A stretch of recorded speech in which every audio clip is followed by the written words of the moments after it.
Influenza, or the flu, is a contagious viral infection that attacks your nose, throat, and lungs. It can cause fever, chills, runny nose, sore throat, cough, muscle aches, and fatigue. The flu virus is extremely small and only visible through electron microscopes. Inside the virus, genetic material contains the information to make more copies of the same virus. A protein shell provides a hard, protective enclosure for the genetic material as the virus travels between the people or animals it infects. An outer envelope allows the virus to infect cells by merging with the cell's outer membrane. Projecting from the envelope are spikes of protein molecules. The flu virus uses its H spikes like a key to get inside your cells. N spikes allow copies of the virus to break away from your infected cells to infect more cells. There are 17 known types of H spikes and 9 types of N spikes that scientists use to name different flu viruses, such as the virus H5N1. You get the flu by touching an object that has the flu virus on it, or through exposure to body fluids from people or animals infected with the virus. When an infected person talks, coughs, or sneezes, droplets carrying the influenza virus may land in your mouth or nose and then move into your lungs. Once inside your body, the influenza virus comes into contact with cells in your nose, throat, or lungs. The H spike on the virus inserts into a receptor molecule on your healthy cell membrane, like a key in a lock. This action allows the virus to get inside your cell. Next, the virus travels inside a sac made from your cell membrane to your cell's nucleus.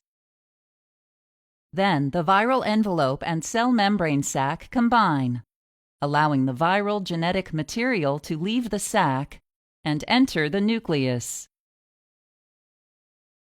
The viral genetic material hijacks the energy and materials in your cell's nucleus to make thousands of copies of itself. Some of the genetic material moves out of the nucleus, then attaches to ribosomes, which are the protein-building parts of your cell. Ribosomes use information from the genetic material to make other viral proteins, such as the H and N spikes. A packaging structure in your cell, called the Golgi apparatus, carries the H and N spikes in vesicles, which merge with your cell's membrane. All the parts needed to create a new virus gather just beneath your cell's membrane. Then a new virus begins to bud off from the cell's membrane. During this process, the newly created virus gets stuck on your cell's membrane when a viral H spike locks on to membrane receptors. However, the virus has a way to get around this problem. The viral N spike frees the virus by cutting it away from the receptor. New influenza viruses are now free to infect more of your cells and cause you to develop the flu. If you have the flu, your doctor may prescribe oseltamivir, which you would take orally, or zanamivir, which you would take using an inhaler, to help speed your recovery or reduce your risk for complications. These antiviral drugs stop the influenza virus by blocking the viral N spike from freeing the virus. This causes the new viruses to stick to the surface of your cell, so they cannot escape and infect more of your cells. The best way to protect yourself from the flu is to get the flu vaccine every year. You may receive the vaccine as a shot, which contains dead versions of several types of the virus. Or you may receive it as a nasal spray, which contains several types of live but very weak forms of the virus. The vaccine exposes your body to several types of the influenza virus that are too weak to cause infection, but just strong enough to stimulate an immune response. Within 2 weeks, cells in your immune system make markers called antibodies, which are specific for only the types of flu you were exposed to. The antibodies attach to each flu virus and prevent it from attaching to your cells.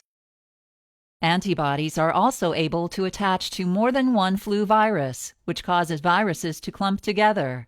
Your immune system responds to signals from the antibodies by engulfing and destroying the clumps of viruses.